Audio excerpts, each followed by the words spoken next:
कि झील में पानी बरसता है हमारे देश में, खेत पानी को तरसता है हमारे देश में, जिंदगी का हाल खस्ता है हमारे देश में, दूध महंगा खून सस्ता है हमारे देश में। यह लड़ाई बहुत महत्वपूर्ण है और ये भाजपा के लोग कोई भी भाषण करें, इनके सारे भाषण झूठे हैं। प्रधानमंत्री जी खुद बहुत झूठ बोलते हैं और उसका असर उनके तमाम नेताओं पर भी आ गया है कि चाय बेचने वाला पूरा भारत बेच रहा है। बेच रहा है कि नहीं बेच रहा है?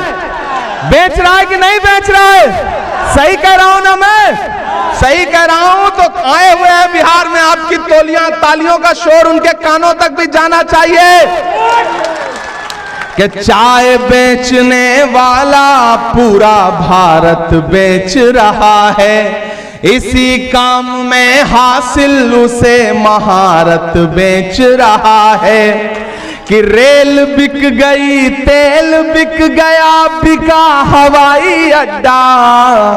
अगली जो लाइन है ना उस पे तो आपका एक एक हाथ उठ जाना चाहिए कि रेल बिक गई, तेल बिक गया, बिका हवाई अड्डा, सब कुछ बिकता देख के खुश हैं अपने जेपी नड्डा। कि जनता महंगाई की मारी करती हाहाकार, कहां सोया है चौकीदार। स्वागत करें।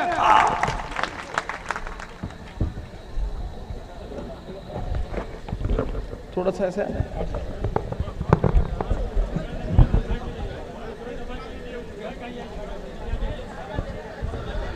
यहां मौजूद बिहार प्रदेश कांग्रेस कमेटी के अध्यक्ष बड़े भाई अखिलेश सिंह जी, माइक थोड़ा सा बेहतर कर दें, जहां भी इसका एडजस्टमेंट करने वाले साथी हों थोड़ा सा इसे बेहतर कर दें। यहां मौजूद जिला अध्यक्ष कांग्रेस कमेटी के, राजद के तमाम जो हमारे साथी हैं, प्रतिनिधि हैं, अल्पसंख्यक विभाग के प्रदेश चेयरमैन मिन्नत रहमानी साहब, बाकी जो हमारे साथी यहां मौजूद हैं, सबका नाम ले पाना आसान नहीं है, तो जितने भी मंच पे सम्मानित अतिथि मौजूद हैं उन सबकी मौजूदगी, और सबसे बड़ी बात यह कि आप जो तकरीबन 43-44 डिग्री टेम्परेचर में इस धूप में भी यहां खड़े हैं, मैं आपकी मौजूदगी को सलाम करता हूं क्योंकि आप बहुत हिम्मत वाले लोग हैं। मैं पटना से जब टेक ऑफ किया हेलीकॉप्टर से तो गर्मी की जो शिद्दत थी वो बता रही थी कि कैसे इस धूप में लोग वहां पहुंचे होंगे, लेकिन थोड़ा सा साया है बस, बहुत सारे साथी तो धूप में खड़े हैं। तो मैं आपकी इस मौजूदगी को सलाम करता हूं। नया पाने की चाहत में पुराना छूट जाता है, नया पाने की चाहत में पुराना छूट जाता है, तुझे अपनाऊं तो मुझसे जमाना रूठ जाता है। मोहब्बत पढ़ने लिखने में बहुत आसान है, लेकिन मोहब्बत को निभाने में पसीना छूट जाता है। आप यहां अखिलेश जी के लिए, मेरे लिए, कांग्रेस पार्टी के लिए, आरजेडी के लिए, लेफ्ट के भी जो साथी मौजूद हैं उनके लिए, सबके लिए आप यहां इकट्ठा हैं, तो हम आपकी इस मौजूदगी को सलाम करते हैं और अगले 10 मिनट आपसे बड़ी संजीदा सी बातचीत करना चाहते हैं। यहां मंच पे भी जो साथी मौजूद हैं वो थोड़ी देर फोटो और बाकी चीजों से अलग हटके सुने थोड़ा सा। मैं थोड़ी देर आपसे संजीदा बातचीत करना चाहता हूं। मेरे भाई महाराजगंज वालों, गोपालगंज वालों, बिहार वालों, अगर आपको यह लगता है कि यह चुनाव सिर्फ एक मेंबर ऑफ पार्लियामेंट चुनने का चुनाव है तो फिर गलत। अगर आपको यह लगता है कि आप ईवीएम बूथ पर जाएंगे और हाथ के पंजे के सामने वाला बटन दबा के सिर्फ एक सांसद चुन लेंगे तो आप बहुत छोटा सोच रहे हैं। दरअसल यह चुनाव इस देश में यह तय करेगा कि आने वाले दिनों में डॉक्टर बाबा साहब अंबेडकर का बनाया हुआ संविधान बचेगा या नहीं बचेगा, क्योंकि लड़ाई दो विचारधाराओं के बीच में है। एक तरफ नरेंद्र मोदी जी खड़े हैं जिनके सहयोगी चाहे अनंत हेगड़े हो, चाहे ज्योति मिर्धा हो, चाहे लल्लू सिंह हो, चाहे अरविंद धर्मापुरी हो या फिर अरुण गोविल हो, आप इनके पिछले 2 महीने के भाषण उठा करके देख लीजिए, उनके भाषणों में एक बात पूरी बेशर्मी से बोली जा रही है कि हमें बहुमत दो क्योंकि हमें संविधान बदलना है।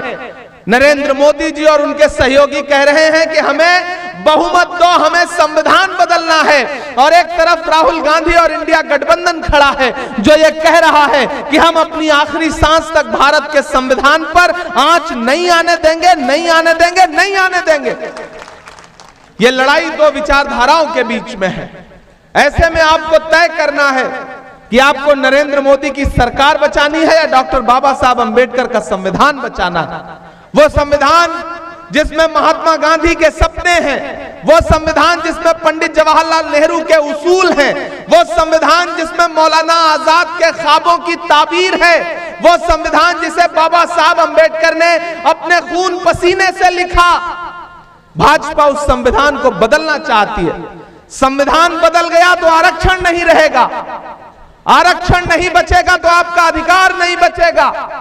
यहां हमारे समाज के लोग खड़े हैं, अकलियत के साथी खड़े हैं। इस देश में संविधान आपको जो मौलिक अधिकार देता है, जो जीने और रहने का हक देता है, यह सरकार संविधान बदल के उसे छीन लेना चाहती है। कीमत तो बहुत बढ़ गई शहरों में धान की, लेकिन विदा ना हो सकी बेटी किसान की। मौका मिला तो लोगों ने कुर्सी के वास्ते तस्वीर ही बिगाड़ दी हिंदुस्तान की। मेरे भाई, पिछले 10 साल से हम नरेंद्र मोदी जी की सरकार को देख रहे हैं, झेल रहे हैं। पहला नारा क्या था? बहुत हुई महंगाई की बार, अब की बार मोदी सरकार। याद है 2014 में उन्होंने नारा दिया। फिर ये नारे की सच्चाई क्या रही? वो पेट्रोल डीजल जो 58 रुपए लीटर था 100 रुपए के पास पहुंच गया। गैस सिलेंडर जो 400 का था वो 1000 का पहुंच गया। आटा, चावल, दूध, दही, पनीर, लस्सी, छाछ, क्या नहीं महंगा कर दिया। अग्निवीर योजना लाई। अग्निवीर का जो फॉर्म है, उस फॉर्म पर 18% की जीएसटी लेते हैं। 18% टैक्स फॉर्म भरने के लिए। और तो और ये फिल्में टैक्स फ्री करने वाली भाजपा की सरकारें कफन पर जीएसटी ले रही हैं, कफन पर टैक्स ले रही हैं।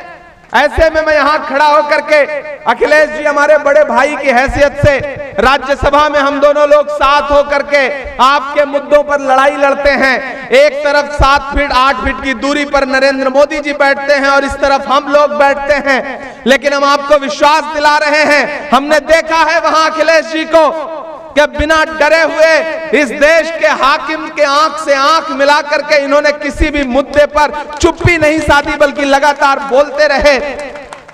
और आकाश कुमार हमारे भाई की तरह है वो।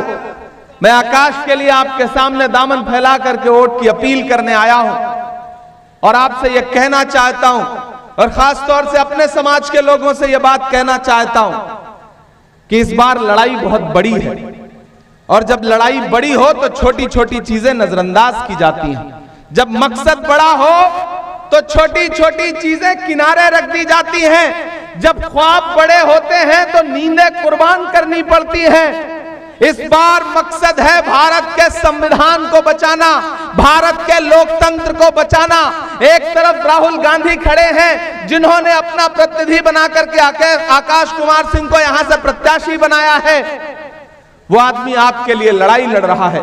इस देश में नफरत कम करने के लिए कन्याकुमारी से कश्मीर तक 4000 किलोमीटर चले राहुल गांधी। मौजूद थे हम और अखिलेश जी, मिन्नत भी मौजूद थे जब कन्याकुमारी में समंदर के साहिल पर 7 सितंबर 2022 को राहुल गांधी खड़े होकर के कह रहे थे कि मैं 4000 किलोमीटर चलूंगा, अपने पैर के छालों की परवाह नहीं करूंगा, सिर्फ एक नारा लगाऊंगा, नफरत छोड़ो भारत जोड़ो। नफरत के बाजार में मोहब्बत की दुकान खोलनी है। तो मुझे बताओ बिहार के मेरे अपने साथियों कि इस देश में नफरत का सबसे ज्यादा शिकार कौन है? हम हैं, आप हैं। किस चौराहे पर, किस ट्रेन में, किस सड़क पर कौन सी भीड़ हमको आपको लिबास देख करके मार दे, कोई अंदाजा नहीं लगा सकता।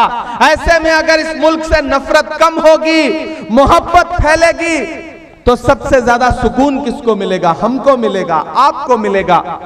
और इस मुल्क में नफरत कम करने की लड़ाई कौन लड़ रहा है? राहुल गांधी लड़ रहे हैं। ऐसे में हमारा आपका फर्ज क्या बनता है? आप यहां तपती दोपहरी में 43-44 डिग्री टेम्परेचर में खड़े हैं। बहुत सारे साथी ऐसे हैं जो गर्मी की शिद्दत की वजह से ना आ पाए होंगे। मैं चाहता हूं कि सोशल मीडिया के जरिए, मीडिया के जरिए, आपके संदेशे के जरिए ये बात पूरे देश तक जाए। यहां माएं बहनें बड़ी तादाद में खड़ी हैं। मैं आप सबसे अपील करता हुआ यह कह रहा हूं कि इस बार लड़ाई बहुत बड़ी है। और अच्छी बात यह है कि गठबंधन बन गया है, इंडिया गठबंधन, जिसमें लेफ्ट के, आरजेडी के, कांग्रेस के सारे साथी मिल करके एक लक्ष्य बना करके आगे बढ़ रहे हैं। और वो लक्ष्य है भारतीय जनता पार्टी की सरकार को दिल्ली से हटाना और इंडिया गठबंधन का प्रधानमंत्री इस देश में बनाना।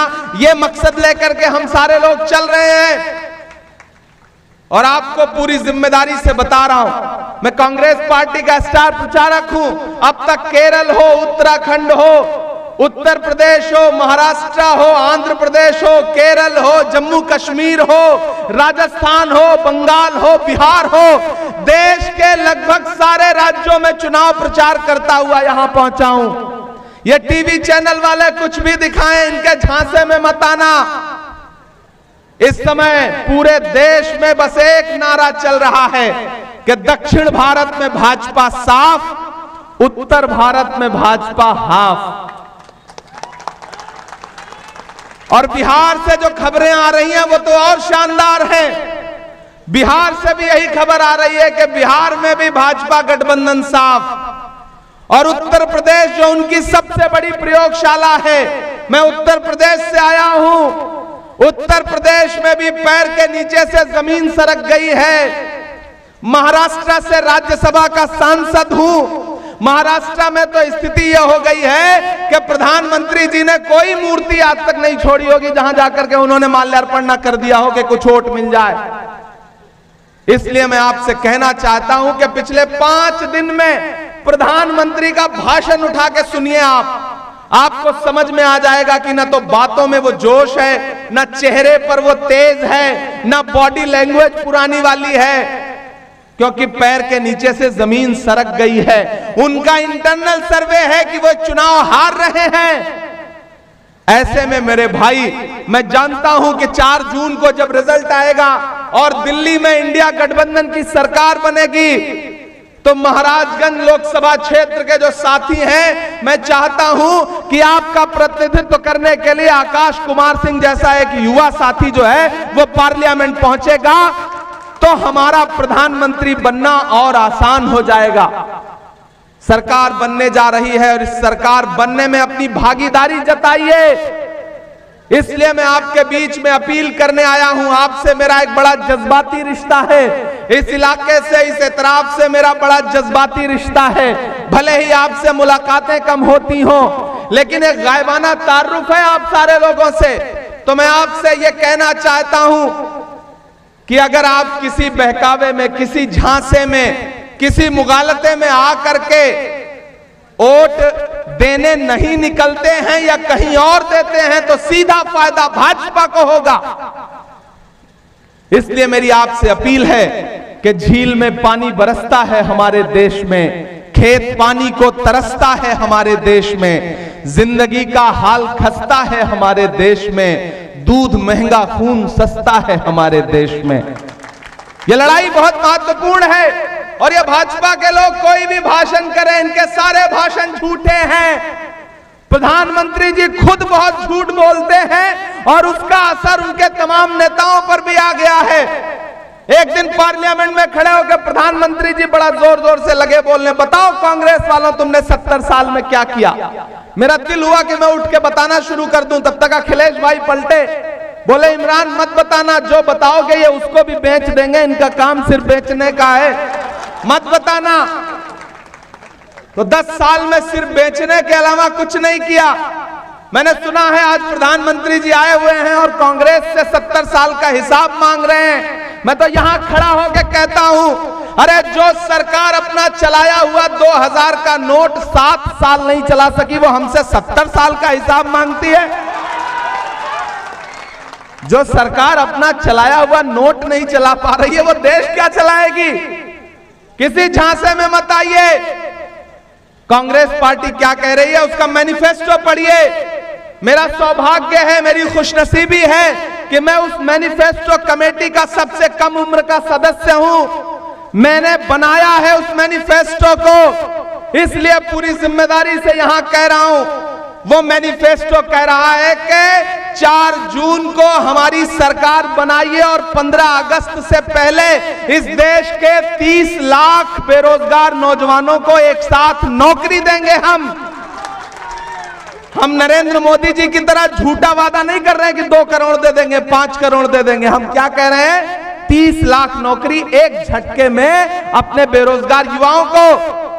यहां माएं बहनें खड़ी हैं, सुनिए, जो सबसे जरूरी बात है, जो सबसे क्रांतिकारी बात है, वो मैनिफेस्टो कह रहा है कि जैसे ही हमारी सरकार बनेगी वैसे ही हर गरीब परिवार की महिला के अकाउंट में डायरेक्ट 1 लाख रुपए सालाना मिलेगा। खटाखट खटाखट खटाखट। राहुल गांधी जी कह रहे हैं ये 1 लाख रुपया सालाना, यानी कि 8,500 रुपए महीने। आपकी नौकरी तो आपके घर वाले से ज्यादा मजबूत और पक्की होगी। 8,500 रुपए हर महीने आपके अकाउंट में, महिलाओं के अकाउंट में डायरेक्ट देगी इंडिया गठबंधन की सरकार, कांग्रेस की सरकार। और सबसे महत्वपूर्ण बात जिस पे चर्चा नहीं हो रही है, 14 लाख आंगनबाड़ी के नए पद सृजित करेगी हमारी सरकार एक झटके में। 14 लाख। और सुनिए, अग्निवीर योजना एक झटके में समाप्त कर देंगे। और सुनिए, जैसे ही सरकार बनेगी, हर प्रतियोगी परीक्षा, कोई भी नौकरी का फॉर्म भरोगे तो जो फॉर्म भरने में 2,000, 1,000, 3,000 रुपए खर्च होते हैं, सारे फॉर्म आने वाले हमेशा के लिए फॉर्म फ्री कर दिया जाएगा, उसका पैसा नहीं लगेगा। कितनी क्रांतिकारी योजनाएं हैं। ऐसे में अब तक बहुत मंदिर मस्जिद हिंदू मुस्लिम बहुत सुन लिया, कान बंद कर लीजिए। अब जब कोई इस तरह की बात करे तो, हिंदू मुस्लिम मंदिर मस्जिद की बात करे ना, तो ऐसे कान में उंगली डाल लीजिए और कह दीजिए कि भैया बहुत हो चुका हिंदू मुस्लिम मंदिर मस्जिद। अब हमें इंडिया गठबंधन की सरकार बनानी है, कांग्रेस पार्टी की सरकार बनानी है, क्योंकि राहुल गांधी जो वादे कर रहे हैं वो सच्चे वादे हैं। मैं यहां खड़ा होकर के आप सबसे अपील करते हुए ये बात कह रहा हूं मेरे भाई, कि आकाश हमारे भाई की तरह है, और मैं आकाश के लिए आपसे एक वोट की अपील करने आया हूं। और आप हाथ के पंजे के सामने वाला बटन दबाएंगे, आकाश को वोट देंगे, तो सिर्फ आकाश को नहीं मिलेगा। अगर आपको लगता है कि आपका वोट सिर्फ आकाश को मिलेगा, तो नहीं, सिर्फ आकाश को नहीं मिलेगा। आपका दिया गया एक वोट मोहब्बत के उस मसीहा को मिलेगा जिसका नाम राहुल गांधी है। आपका दिया गया एक वोट डॉक्टर बाबा साहब अंबेडकर के सच्चे अनुयायी मल्लिकार्जुन खड़गे को मिलेगा। आपका एक वोट श्रीमती सोनिया गांधी जी को मिलेगा। आपका एक वोट प्रियंका गांधी जी को मिलेगा। आपका एक वोट लालू यादव जी को मिलेगा, तेजस्वी यादव जी को मिलेगा। आपका एक वोट हेमंत सोरेन को मिलेगा। आपका एक वोट अरविंद केजरीवाल को मिलेगा। आपका एक वोट हमारी जो लेफ्ट पार्टी है उनके सहयोगियों को मिलेगा। और तो और आपका एक वोट जो आकाश को आप देंगे वो इमरान प्रतापगढ़ी पर आपका पर्सनल एहसान होगा। मैं चाहता हूं कि आने वाले दिनों में जब महाराजगंज लोकसभा क्षेत्र के निवासियों के लिए पार्लियामेंट में, लोकसभा में खड़े होकर के आकाश लड़ाई लड़े, तो फिर राज्यसभा में खड़े होकर के इमरान प्रतापगढ़ी और अखिलेश जी दोनों लोग मिलकर लड़ाई लड़े। आपके लिए तो ऑफर बहुत अच्छा है, एक जिताइए साथ में 2 फ्री पाइए, एक के साथ 2 फ्री, एक सांसद लोकसभा का जिताइए, एक वोट दोगे तो 3 सांसद मिल रहे हैं। इससे अच्छा ऑफर तो देश में किसी लोकसभा में किसी के पास नहीं है, इससे अच्छी अपॉर्चुनिटी कहीं नहीं है। तो मेरी आपसे गुजारिश है कि आकाश को जिताइए। आकाश आपके लिए लड़ेंगे, आपका काम करेंगे। वो काम नहीं करेंगे मुझ तक आना, मैं लड़ूंगा आपके लिए। मुझ तक ना पहुंच पाना तो अखिलेश भाई से लड़ना। तो आपके पास तो कई रास्ते हैं अपनी बात रखने के लिए। मैं आपसे अपील करने आया हूं मेरे भाई कि इस चुनाव में घरों से बाहर निकलिए, क्योंकि सच मानिए यह चुनाव बहुत महत्वपूर्ण है। मैं पिछली तकरीबन 20-22 रातों से सोया नहीं हूं। परसों रात में राहुल जी के लिए रायबरेली में सभा कर रहा था, कल दिल्ली में चांदनी चौक में सभा कर रहा था, आज यहां खड़ा हूं, कल रांची रहूंगा, परसों पुरुलिया में रहूंगा, बंगाल में, पूरे देश के अलग अलग कोने में जा रहा हूं। और मैं यहां खड़ा होकर के पूरी जिम्मेदारी से और पूरी गारंटी लेते हुए यह बात कह रहा हूं कि चाहे जितना सर पटक ले, लेकिन भाजपा की सरकार दिल्ली में नहीं बनने जा रही है, नहीं बनने जा रही है, नहीं बनने जा रही है। क्योंकि मैं जमीनी सच्चाई देख करके आ रहा हूं। और ये भाजपा वाले, भाजपा गठबंधन वाले कितना भी आके झूठ बोले, इनके चक्कर में मत पड़ना, ये सिर्फ झूठ बोलते हैं। वो भाजपा का एक नेता एक गांव में पहुंचा, उसने कहा गांव वालों आओ, मैं तुम्हारी समस्याएं समाप्त करना चाहता हूं। गांव वाले भोले भाले थे, आपकी तरह इकट्ठा हो गए, बोले ठीक है नेताजी, आप हमारी समस्या खत्म करना चाहते हो तो खत्म करो। तो नेताजी ने कहा बताओ समस्या क्या है? तो बोले गांव की 2 समस्या सबसे महत्वपूर्ण है। पहली है कि गांव में कोई अस्पताल नहीं है। तो भाजपा के जो नेता थे, मंत्री थे, उन्होंने अपना मोबाइल निकाला, पता नहीं कहां नंबर मिलाया और लगे डांटने कि इस गांव में हॉस्पिटल कैसे नहीं है, मैं यहां मौजूद हूं, कल तक यहां पे अस्पताल खुल जाना चाहिए, डॉक्टर आ जाने चाहिए। ये कहकर के उन्होंने फोन जो है जेब में रख लिया। फिर बोले देखो गांव वालों, मैंने तुम्हारी पहली समस्या खत्म कर दी, दूसरी बताओ। तो गांव वालों ने कहा साहब हमारी दूसरी समस्या यह है कि इस गांव में मोबाइल का कोई नेटवर्क ही नहीं है। यह है भाजपा की राजनीति। तो भाजपा की इस राजनीति के चक्कर में मत पड़ना, सीधे उनके तमाम झूठे वादे याद रखो। प्रधानमंत्री जी ने वादा किया था ना, बेटी बचाओ बेटी पढ़ाओ, नारा दिया था ना, उस नारे की सच्चाई क्या रही कि हाथरस में दलित बिटिया के साथ बलात्कार हुआ और रात के 2 बजे परिवार की बिना मर्जी के उसकी लाश जला दी गई। उस नारे की सच्चाई यह हुई कि उन्नाव में उनका विधायक बलात्कार के आरोप में सजा काट रहा है। सोनभद्र में भाजपा का विधायक 25 साल की सजा बलात्कार के आरोप में काट रहा है। प्रधानमंत्री ने पिछले 2 साल पहले जब खड़े होकर के 15 अगस्त को लाल किले की दीवार से महिला सशक्तिकरण पर भाषण दिया, तो उस भाषण के 1.5 घंटे बाद, 2 घंटे बाद उनके गृह राज्य गुजरात में बिल्किस बानो के दोषी न सिर्फ रिहा किए जा रहे थे बल्कि उनको माला पहनाई जा रही थी। और तो और ओलंपिक मेडल लाने वाली बेटियां जंतर मंतर पर घसीटी गई, हम सब ने देखा।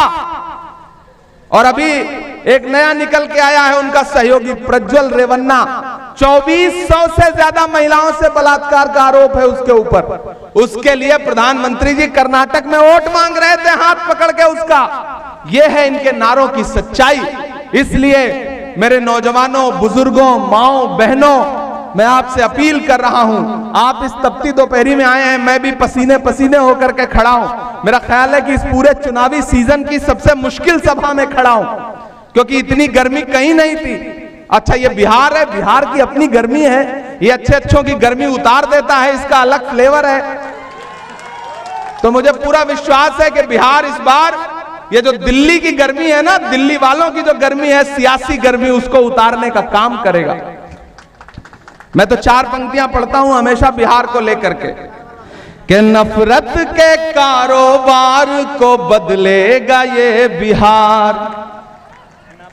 ठंडे हो गए, थक गए, पसीने से डर गए, लगना चाहिए मुझे कि मैं बिहार में खड़ा हूं, लगना चाहिए मैं गोपालगंज जिले में महाराजगंज लोकसभा के क्षेत्र में खड़ा हूं। मुझे वो जोश दिखना चाहिए जो बिहार जिसके लिए जाना पहचाना जाता है कि नफरत के कारोबार को बदलेगा ये बिहार, जुल्मत तेरे आसार को बदलेगा ये बिहार, दिल्ली तेरी सरकार को बदलेगा ये बिहार, इस झूठे चौकीदार को बदलेगा। आपसे कहना चाहता हूं साथियों, अच्छा शायर भी सुनाना पड़ेगा। हाँ ये चाचा ने सही बात कही है, आपका आदेश है मानना ही पड़ेगा, मैं कैसे मना कर सकता। और एक सबसे महत्वपूर्ण बात बता के आपको एक कविता सुनाता हूं। ये क्या कहते हैं, ढिंडोरा किस चीज का पीटते हैं कि हम 5 किलो राशन दे रहे हैं। सबसे पहली बात तो कि देश की 80 करोड़ जनता को राशन दे के गुजारा करना पड़ रहा है, अपने आप में यही फख्र की बात नहीं है, किसी भी सरकार के लिए शर्म की बात है। लेकिन ये 5 किलो राशन का ढिंडोरा पीटते हैं। राहुल जी ने, मल्लिकार्जुन खड़गे जी ने ऐलान किया है कि इंडिया गठबंधन की सरकार बनने दीजिए, हम 5 किलो की जगह 10 किलो राशन हर परिवार को देंगे। कोई भूखा नहीं सोएगा इस देश में। कोई अगर वो नहीं भी कमा रहा है, सबसे पहली बात तो महिलाओं को 1 लाख रुपए देंगे, युवाओं को नौकरी देंगे, युवाओं के अकाउंट में पैसा देंगे, फिर 10 किलो राशन भी देंगे। ये है हमारी योजनाएं, ये है हमारी गारंटी। अब बिहार वालों, आपको फैसला करना है, आपको फैसला करना है कि आपको नरेंद्र मोदी की सरकार बचानी है, डॉक्टर बाबा साहब अंबेडकर का संविधान बचाना है। दोनों में से एक चुनना पड़ेगा, क्योंकि दोनों नदी के 2 किनारे की तरह हैं। अगर सरकार बचाओगे तो संविधान नहीं बचेगा। अगर संविधान बचाना चाहते हो,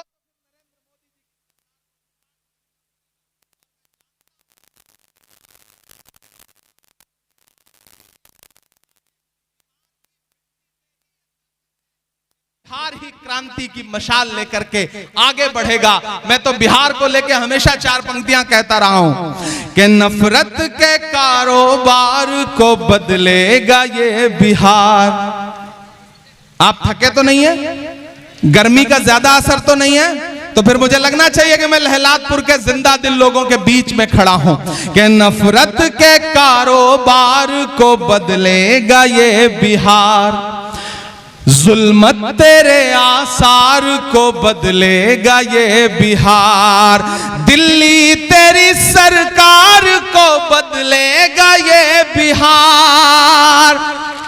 ताली तो अगली पंक्ति पे बजना चाहिए। मैंने सुना है प्रधानमंत्री जी इधर ही कहीं आसपास घूम रहे हैं, पहुंचाइए उनके कानों तक कि नफरत के कारोबार को बदलेगा ये बिहार, जुल्मत तेरे आसार को बदलेगा ये बिहार, दिल्ली तेरी सरकार को बदलेगा ये बिहार,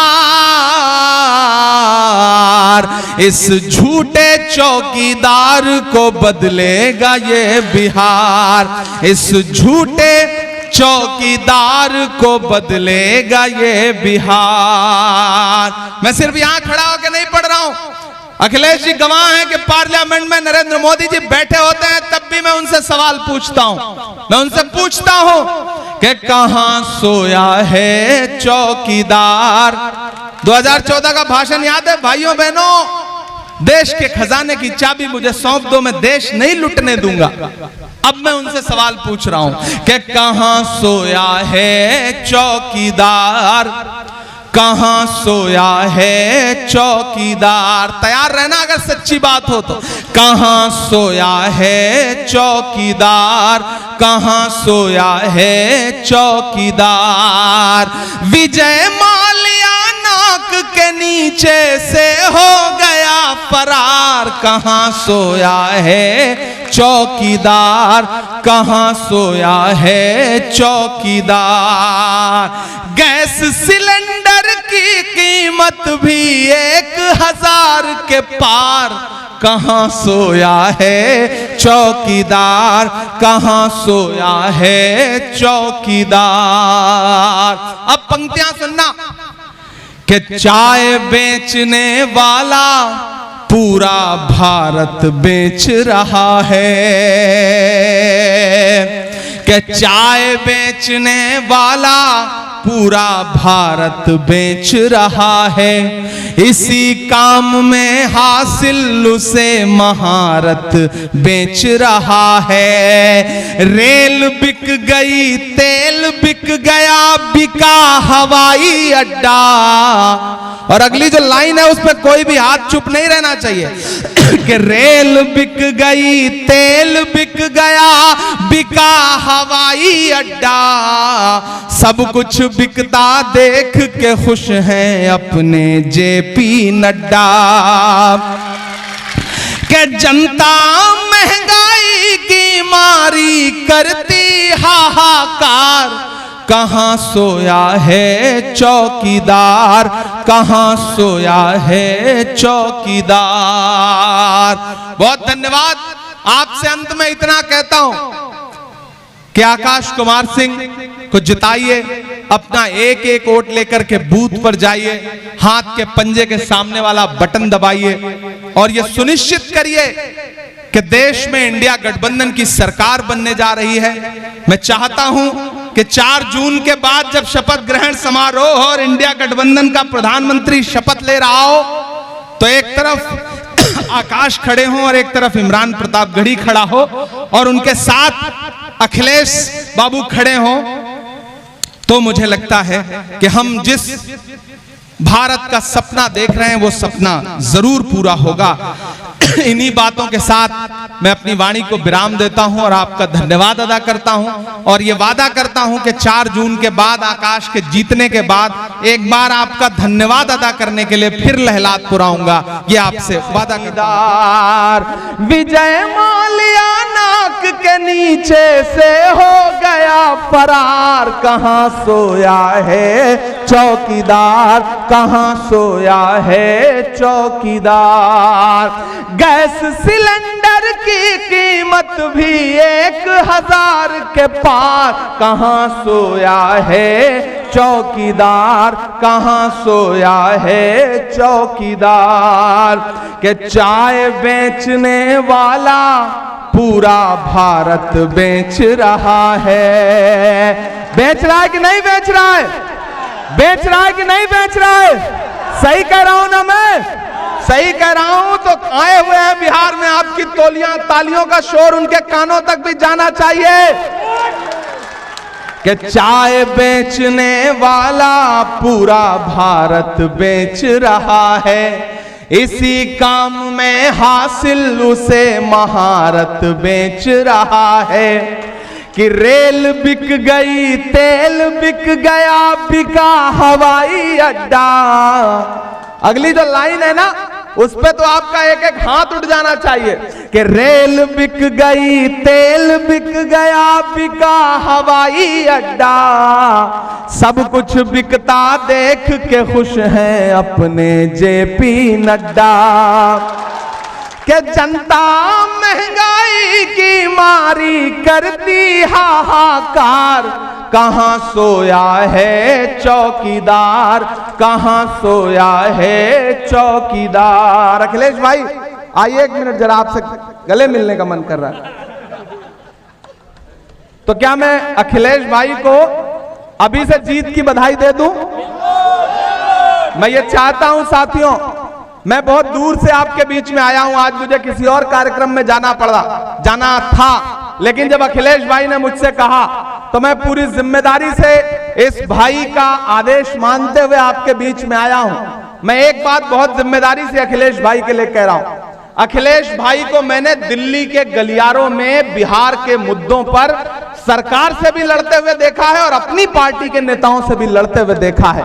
मैं इनके हिम्मत और इनके जज्बे की कद्र करता हूं, इसलिए मैं आज आकाश कुमार के लिए आपसे वोट की अपील करने आया हूं, क्योंकि जब मैं इनको भाई मानता हूं तो वो मुझसे छोटा है और वो मेरे भाई की तरह वो भी है। मैं उसके लिए अपना दामन फैला करके और खास तौर से अपने समाज के लोगों से कहता हूं कि इमरान प्रतापगढ़ी आपकी जमानत है। इमरान प्रतापगढ़ी इस बात की जमानत लेता है, आप यहां से कांग्रेस का, इंडिया अलायंस का प्रत्याशी जिता के भेजिए। जब भी आपको लगे कि आपने इमरान प्रतापगढ़ी की बात मानी थी और आपकी बात नहीं सुनी जा रही थी, तो आकर के मेरा कॉलर पकड़ना, ये मैं आपको हक देता हूं। दिल्ली में मेरे दरवाजे आपके लिए खुले रहेंगे हमेशा, ये मैं आपसे वादा करता हूं। और इस संदेशे को पूरे एतराफ में पहुंचाइए लोगों तक कि इस समय जरा सा भी भटकने का मतलब है भाजपा को फायदा पहुंचाना। क्योंकि राहुल गांधी ने जो मेहनत की है ना, सिर्फ राहुल गांधी का चेहरा देखिए यार, 4000 किलोमीटर पैदल चला है वो आदमी, उसके पैर के छाले अब तक नहीं सूखे हैं, उसका पसीना अब तक नहीं सूखा है। तो हमारी आपकी जिम्मेदारी बनती है कि उस आदमी ने जो मेहनत की है उसका कर्ज है हमारे कंधों पर, उसे उतारे हम। और वो है आकाश कुमार सिंह को उन्होंने अपना प्रतिनिधि बना के भेजा है, तो फिर उन्हें हम सांसद बना करके पार्लियामेंट पहुंचाएं।